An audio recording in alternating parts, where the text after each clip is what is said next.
کہ لا الہ الا اللہ محمد رسول اللہ سے حقیقی وفا کرنے والے ہم ہیں کہ تم غور سے سن لو کہ تم لا الہ الا اللہ محمد رسول اللہ کے پیارے کلمے کو بدنام کرنے والے ہو، نہ کہ احمدی۔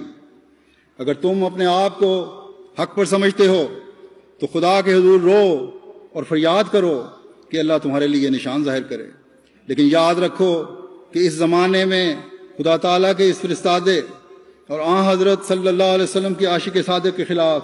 دعائیں اور نعرے بھی ہوا میں اڑ جائیں گے۔ حضرت مسیح موعود علیہ الصلوۃ والسلام نے تمام مخالفین کو یہ کھلا چیلنج دیا ہے کہ میرے پر بد دعائیں خدا تعالیٰ کبھی نہیں سنے گا۔ آپ فرماتے ہیں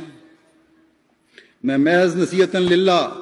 مخالف علماء اور ان کے ہم خیال لوگوں کو کہتا ہوں کہ گالیاں دینا اور بد زبانی کرنا طریق شرافت نہیں ہے۔ اگر آپ لوگوں کی یہی طینت ہے تو خیر آپ کی مرضی،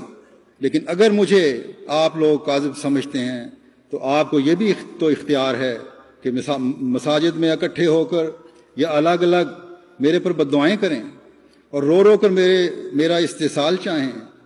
پھر اگر میں کاذب ہوں گا تو ضرور وہ دعائیں قبول ہو جائیں گی، اور آپ لوگ ہمیشہ دعائیں کرتے بھی ہیں۔ لیکن یاد رکھیں کہ اگر آپ اس قدر دعائیں کریں کہ زبانوں میں زخم پڑ جائیں اور اس قدر رو رو کر سجدوں میں گریں کہ ناک گھس جائیں اور آنسوؤں سے آنکھوں کے حلقے گل جائیں اور پلکیں جھڑ جائیں اور کثرت گریہ و زاری سے بینائی کم ہو جائے اور آخر دماغ خالی ہو کر مرگی پڑنے لگے یا مالی خولیا ہو جائے، تب بھی وہ دعائیں سنی نہیں جائیں گی، کیونکہ میں خدا سے آیا ہوں۔ جو شخص میرے پر بد دعا کرے گا وہ بد دعا اسی پر پڑے گی۔ جو شخص میری نسبت یہ کہتا ہے کہ اس پر لعنت ہو، وہ لعنت اس کے دل پر پڑتی ہے مگر اسے خبر نہیں۔ غلام